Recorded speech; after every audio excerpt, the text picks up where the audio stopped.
welcome to the ECR podcast. And today we have someone slightly outside the educational research field, but also her research is very relevant to early career researchers. Welcome, Dong Lin or Lin Dong. In Chinese, it's Lin Dong, right? Yes. Would you like to Thank introduce you. yourself? Thank you so much. My name is Dong Lin, and so in Chinese, Lin Dong. So it's a pleasure to be invited to this podcast. Thank you so much. And I'm a postdoctoral research associate at Heriot-Watt University in the UK, and my research interests revolve around the lived experiences of marginalized and underrepresented groups in the workplace, and with a particular focus on disabled people and those living with long-term health conditions. And I'm currently working on a project exploring the lived experiences of hidden health conditions and how their experiences intersect with ethnicity in the workplace. So I hope we will discuss this project in more detail later. Yes. So the first starter question is, what fruit or vegetable would you use to describe your research? Yeah, I think that's a very interesting question, and I would pick pomegranate to describe my describe my research on, again, the experiences of early career researchers from minoritized ethnic groups with hidden health conditions in UK academia. So the project explores how early career researchers navigate hidden health conditions and minoritized ethnic identities in the academic workplace. And so, as you may know, like you definitely know that pomegranate is a multi-layered with a tough outer skin that hides numerous seeds within. And inside the pomegranate is filled with many small seeds, so each one wrapped in its own juicy cover.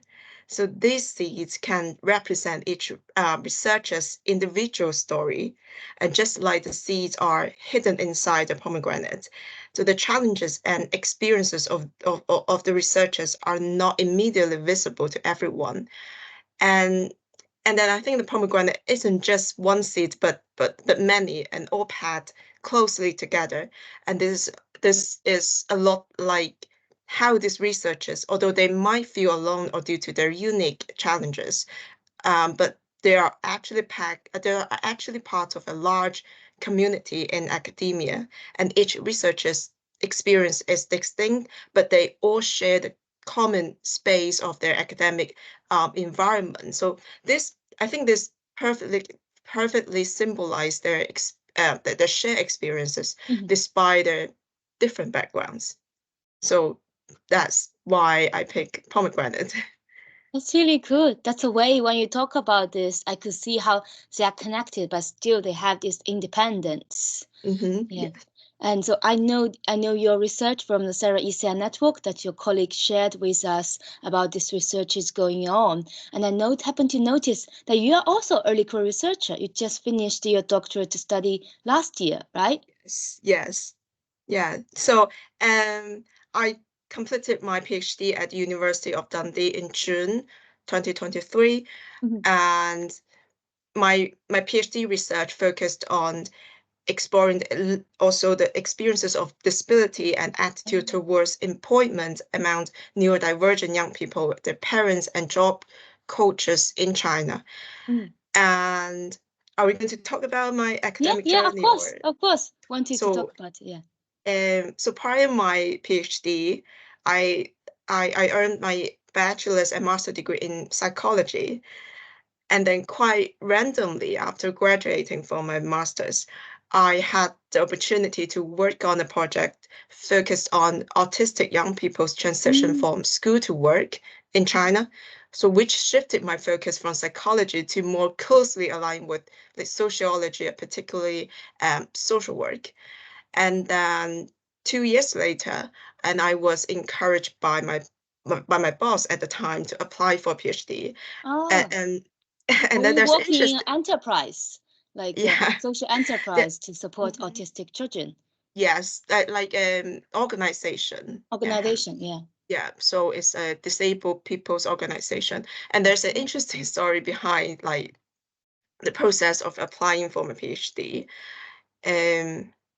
So when I initially considered researching the employment situation of neurodivergent young people, and my perspective was shaped by my previous educational experiences in psychology. So my proposal focused on improving young people's employability to fit the current working environment. And I remember my supervisor told me that they were quite surprised by the way I approached this topic because it didn't sit well with them. They approach disability from the perspective of creating a more inclusive environment for disabled people. But because the topic aligned with their research interests, so they accepted me, and they were quite curious to meet me in person to understand even what kind of person who could arise such a proposal. And then after like starting my PhD, and I was exposed to different ways of understanding disability and including the perspective, again, like focusing more on how individuals are disabled by the environment. So my perspective on this topic shifted from improving young people's employability to enhancing external environment and support for young people, and aiming to create more inclusive working environments. And after graduation, I joined Heriot-Watt University as a postdoc in October last year, so 2023. Very quick. You quickly got the job. It's quite quite straightforward. I actually passed my viva in the end of 2022, and then I got like minor corrections, and and then I've got like 2 months of corrections, but I got the degree in June, right? I see. So it's kind of like they're actually time. So what drives you to take the focus on the EDI caucus kind of like postdoc featuring with the current topic? Did you find this topic, or is there existing project you joined this? I find this, so when I did the interview for like the postdoc position, and I was asked to pick to talk about one of the research I would like to do for myself. So which is like very much a opportunity for me to grow as an ECR.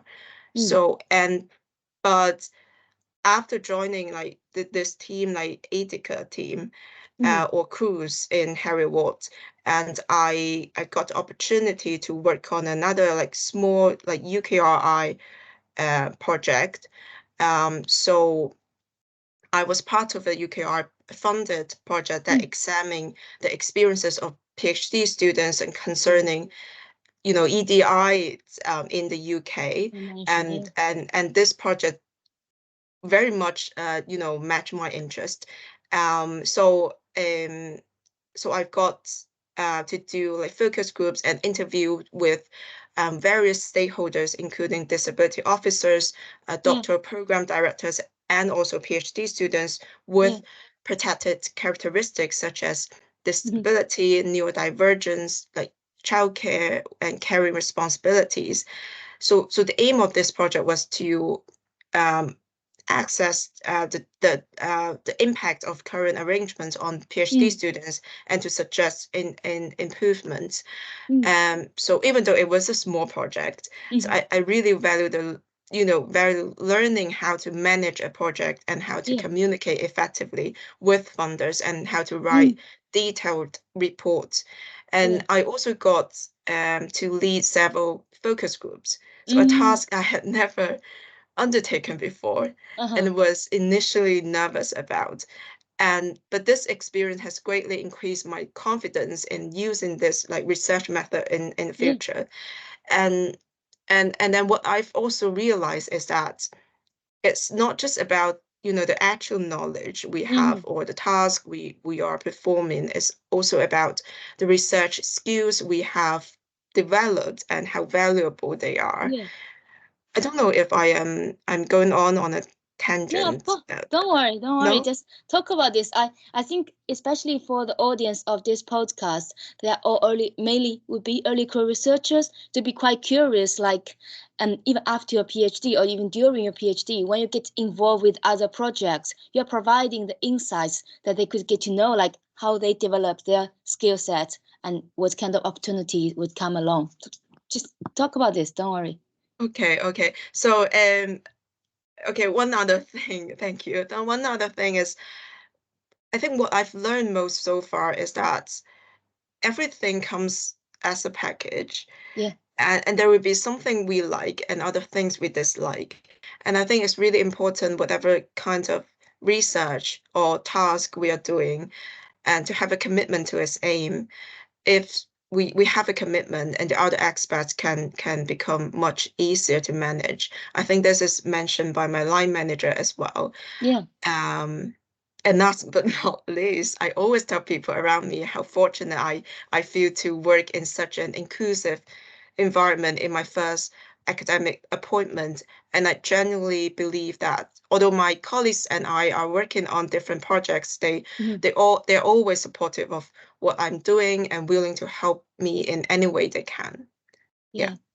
I think it is very, very important for early career researchers to have a diverse support network, not only from the peers, but also at the work environment.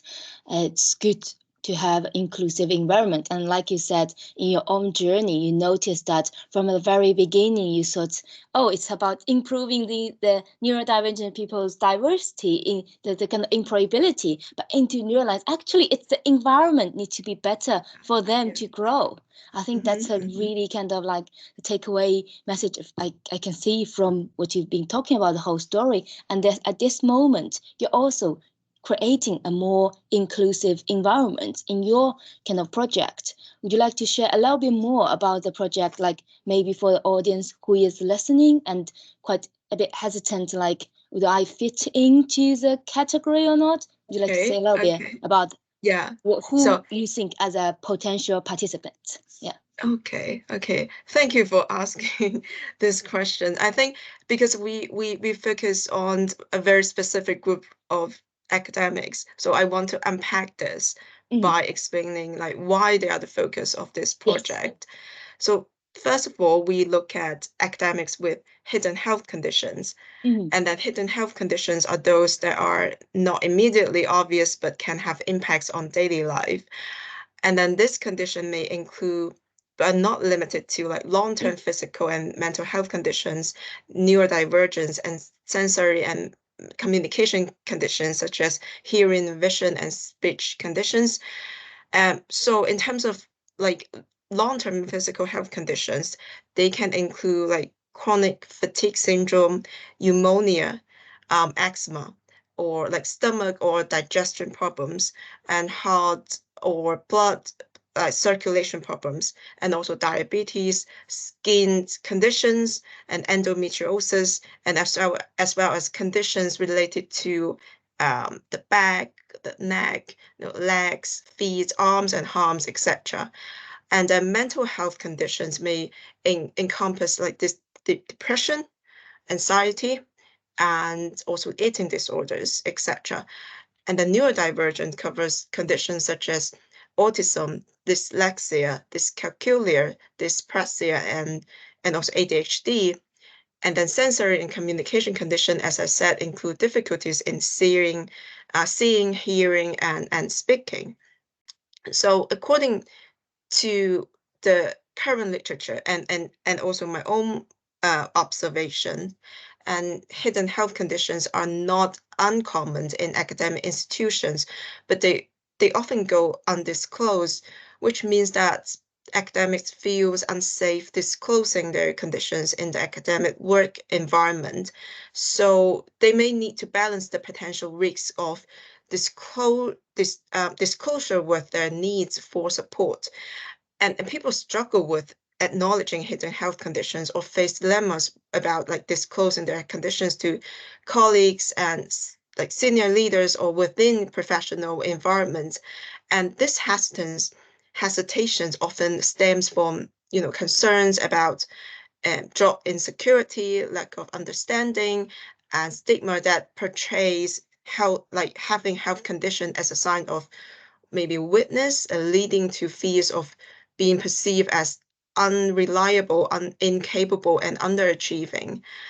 And another thing I remember once my line manager has told me that it's important to remember not everyone will understand your health condition just because you've told them about it.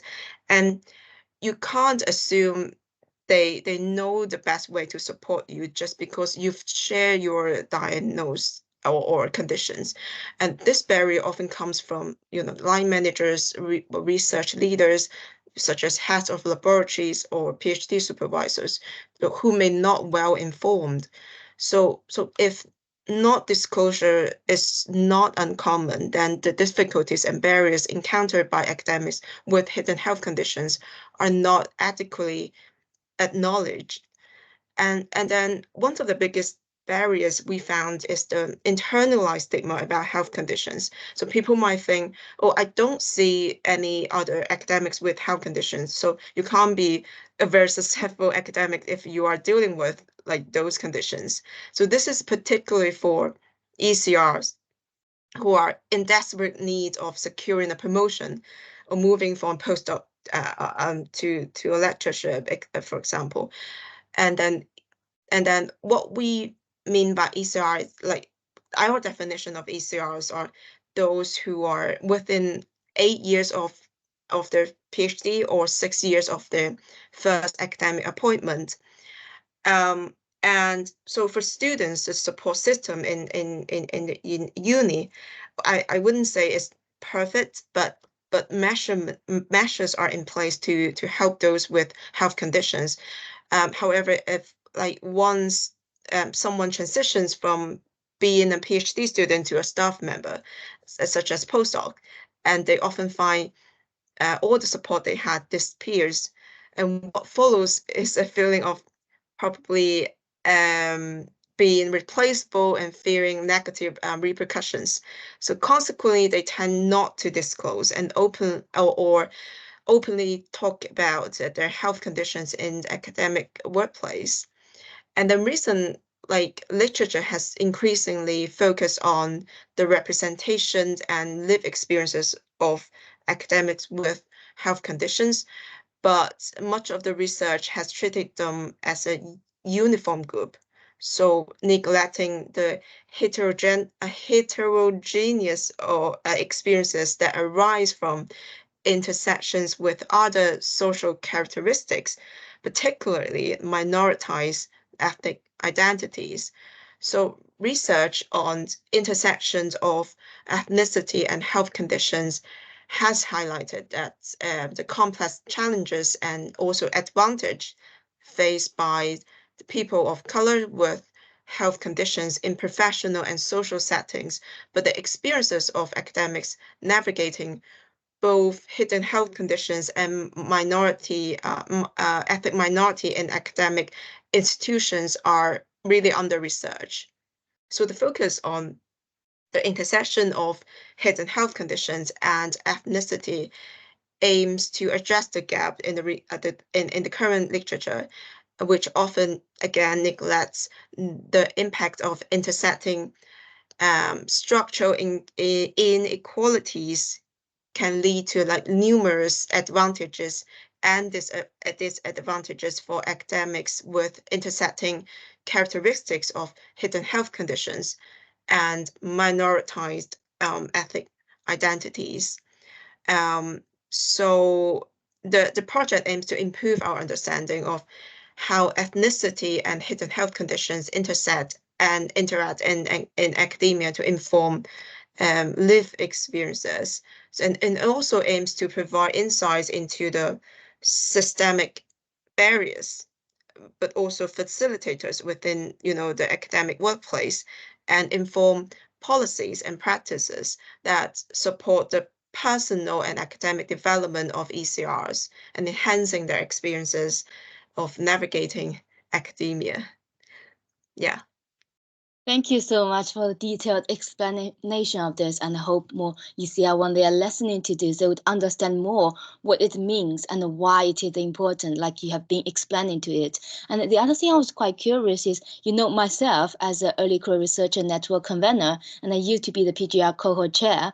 So I noticed that the ECR definition that you put in your research is actually slightly different from what we have put in my faculty or in the early career research in the SERA. So why did you decide it focus on the people who have finished their PhD? Because I also noticed there are people who have had experience in working academia, like they're teaching fellow, teaching fellow or research fellow, but they take up on the PhD or AD or professional doctorate much later in their career. Would you see that as ECR or not? So I use this definition, and or we adopted this definition from UKRI. So there's a official a formal definition of ECR. So which are those who finish their who are those finish their PhD within 8 years and or obtain their first academic appointment within 6 years, which means that they could be PhD, but at the same time they're doing probably like some teaching job, like being tutors, etc. I'm curious to know what are the definitions of ECRs in your faculty? So my faculty, I don't think we have a very defined one, but we kind of see postgraduate researchers as colleagues. I think that's the way seeing us as a kind of like ECR. So there's no written thing I can refer to, but I can share like what SERA ECR. So we do have as a network convener, we do have what we see as early career researchers, and I'm happy to share with you, and also for the people who are still listening but doesn't know much about what it means for the ECR network. Let's see. I think it's collecting a little bit slow. Yep. So what we have is the definition we have is postgraduate students, including masters. PhD. Yes. So especially like MIES, so Master of Research, MIES. So even when we are organizing the PGR cohort chair, we always encourage people who are doing the MIES, because there are people who are doing the 1+3 ESRC founded route. So we also consider them involved in. Like yesterday, I was talking to Daniel, who's one of a colleague that's in my university and in my faculty. He actually joined the PGR cohort when he was still doing his master's. It had been quite a good kind of sustaining network. And also we see the educational practitioners who are researching the area of this. So for now, I haven't had any of them actively in the network, but I would see them also involved in, and I did see some of them in the SERA conference attending, like they work with the Education Scotland or associated to these. And then it's the postdoc researchers within 5 years. So that's the difference when you say like 8 years, I know this. It's quite interesting. And then it's also very broadly about researcher and practitioner who's new to the field of educational research. For example, like they could be a professional, like a researcher or practitioner of English literature, but then they got another degree in education. They're doing an education degree. Then they would also be seen as in the SERA ECR network, and as within this. It's actually it would be possible because one of the podcast guests I invited, Professor Walter Humes, did his PhD in English literature, then started a Master of Education. So by then, when he was doing his Master of Education, he would be seen as an ECR as well. And then we had all of these kind of network activities, of these things. So that's how we see it. So we try to open it up in a way, like, Edinburgh is famous for the Fringe Festival. So we always say we're like SERA's Fringe network, because we try to bring everyone in and try to provide free resources for everyone. We see, and We understand a lot of ECRs, they're doing this either part-time or they have other caring duty at home, or like you said, they may have hidden health conditions that they may not be able to come to campus all the time. All of this, we want to be more inclusive as well. That's why when I see that, I really hope if more people think they meet these kind of requirements to be a participant, join this and to get to see like how we can become more informed in this and contribute to a more inclusive environment for everyone.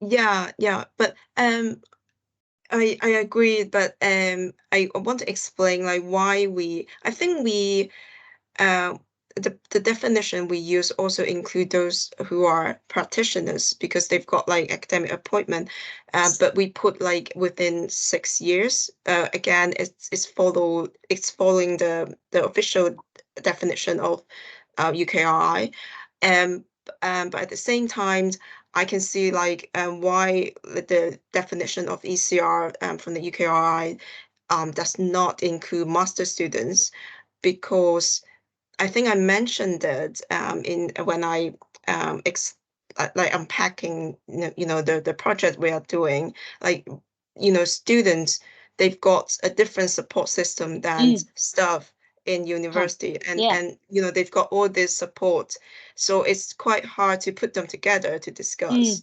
So that's why for this project we just don't include them.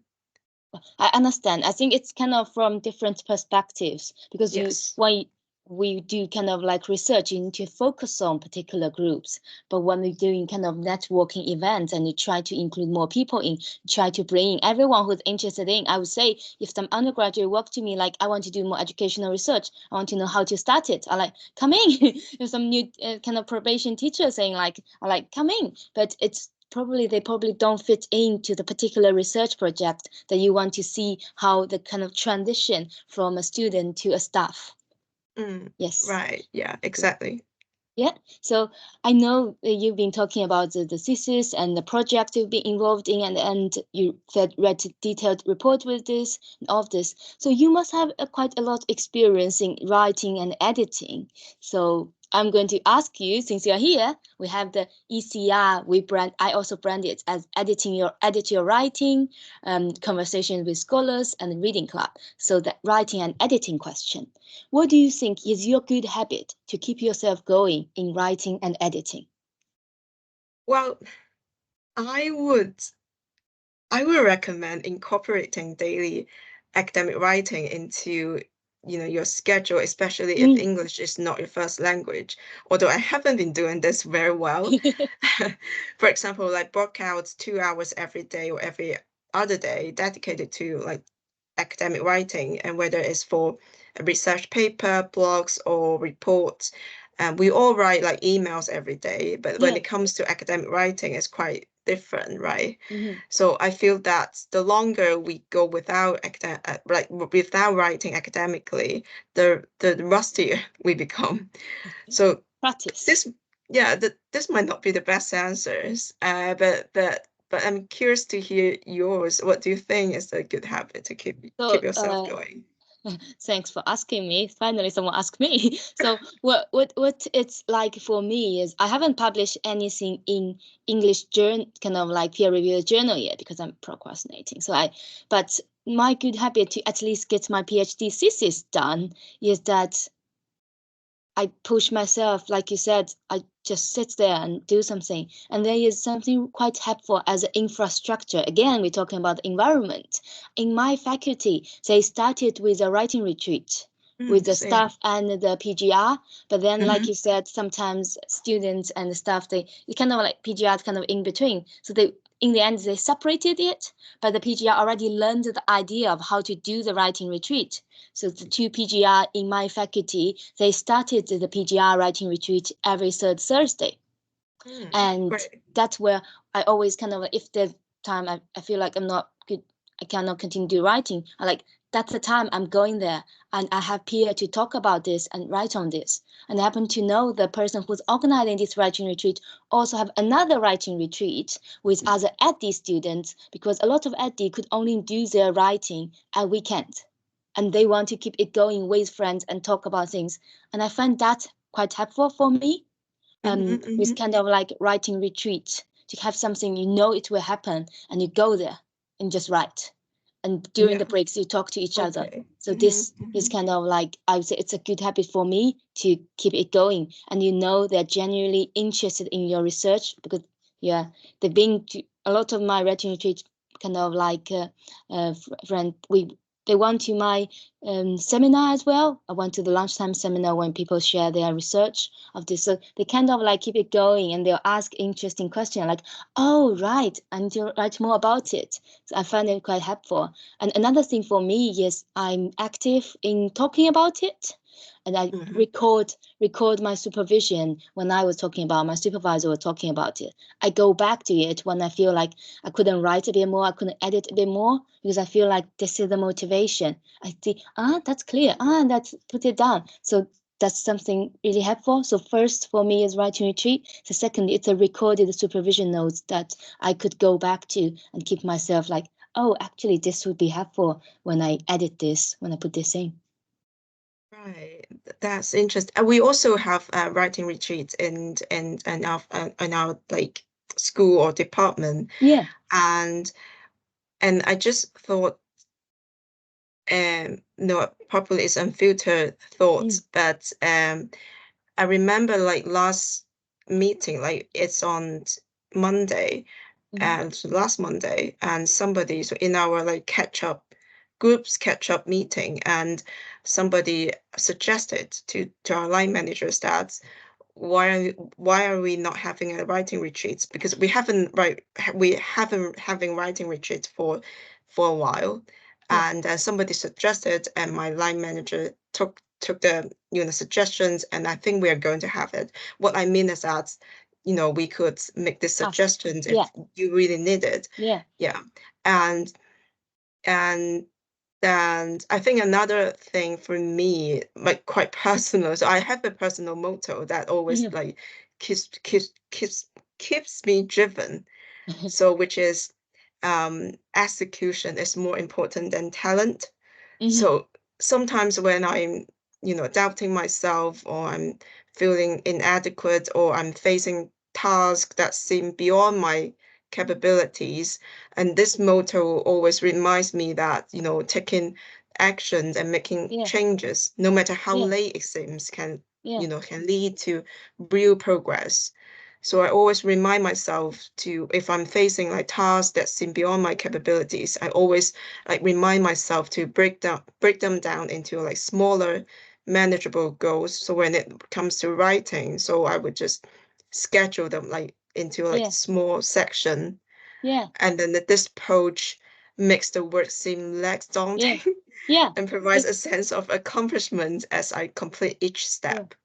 It's kind of like reminds me of how I prepared the marathon. So I was running London Marathon, and it's like, oh my God, that's so long. But if you kind of like break into like every 5K, you take a break and of this, it's possible. And similar thing, like don't say like, today I'm going to write the thesis. No, today I'm going to write chapter 8, 8.1.3. And this is what I do. And then take a break. So these could be more kind of like less daunting and more about get it done. Yeah, exactly. So the next question is, what have you been reading recently and you find thought-provoking or eye-opening, and you're okay to share with other ECRs? Well, the book I've been reading recently is not really academic, but if you find it helpful, like it's somewhat like health related.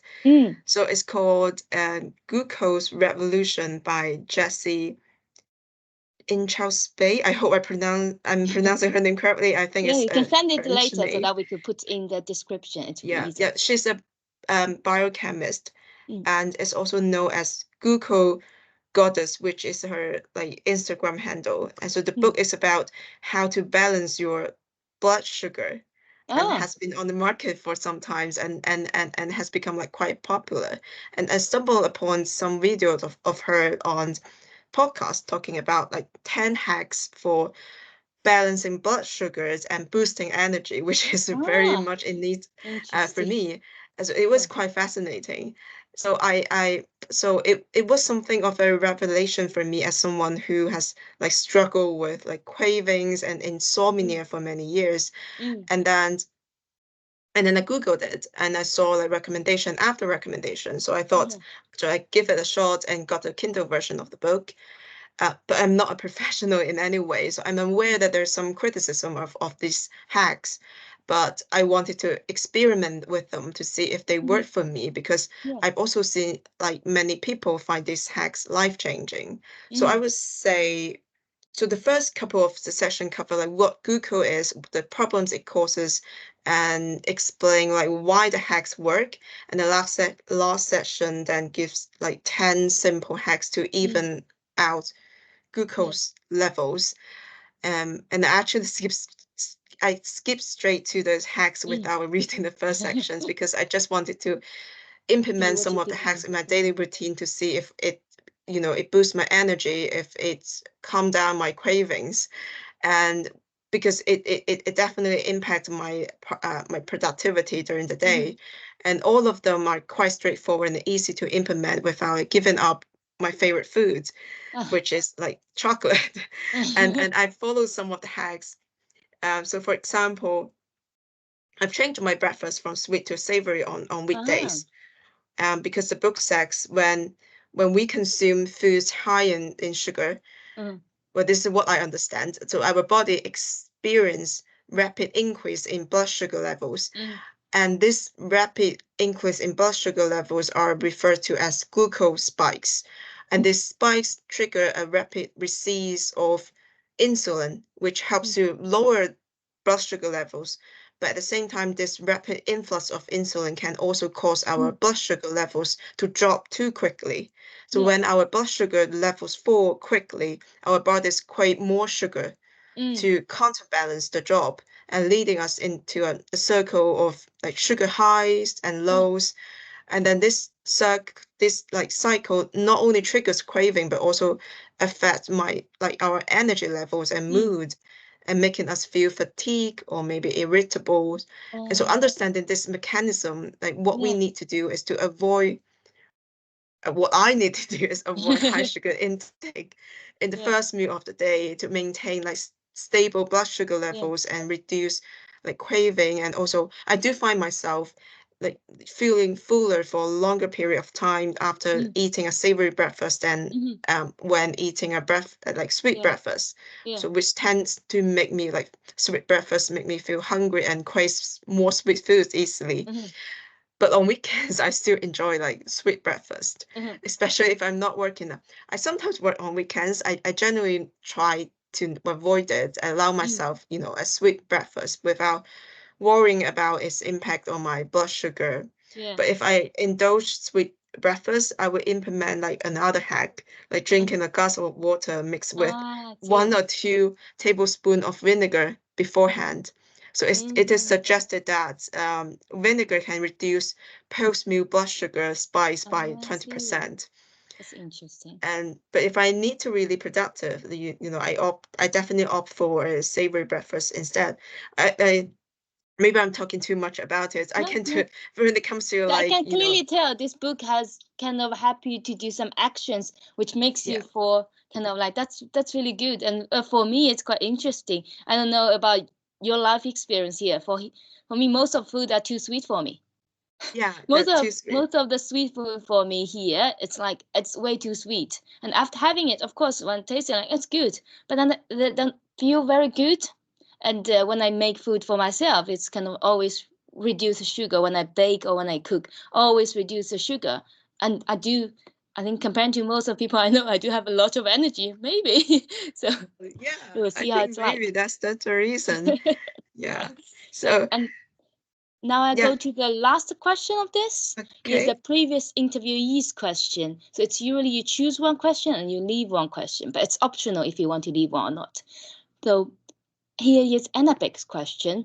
How do you manage to balance academic roles with life? Yeah, I think this is quite kind of a key lesson I've learned like when I was doing PhD, but also I think it's cliche, but it's still worth mentioning. It's important to maintain a work-life balance. So even though, for example, a PhD is the top priority, it's quite essential to set boundaries between our academic duties and personal life. So I would suggest making sure our like weekly schedules include times for friends, like family or hobbies, or like regular breaks. And then these activities can definitely replenish our like intellectual and emotional reserves and are very crucial for long-term success. So as I said, like when planning our week, we could like balance academic tasks with like personal activities, whether they involve like going for coffee or for dinner with friends, or just heading to gym. And so this isn't just about like managing our time, but it's also about like managing our energy and taking care of our mental health.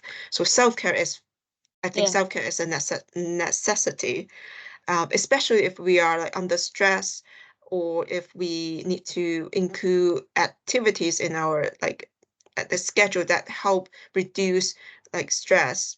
So also, as I mentioned, ensure that you get a proper diet, exercise, enough sleep. You know, they are like all fundamental to managing our workloads. And then another thing is, I think it's quite important to be aware of the signs of burnout, such as like feeling overwhelmed or exhausted. And remember that you are not alone. It's perfectly normal to feel overwhelmed and stressed at the time. So if like leisure activities aren't enough to counter these feelings, I think it's okay to seek help. So consider reaching out to your supervisor or friends for support and advice, and also mental health resources such as counseling, therapy can be beneficial in managing stress and managing well-being. And I think we must remember to be kind to ourselves and make adjustment as needed as we continue on our academic journey. Yes. Thank you so much for sharing this. Thank you so much for the time. Thank you, Hermione. Thank you. Thank you for inviting me to this podcast. I'm glad you're here to bring us a bit outsider perspective as well. Yeah. Yes. Thank you. Have a good day. Thank you. You too. You too. Have a good rest of the day.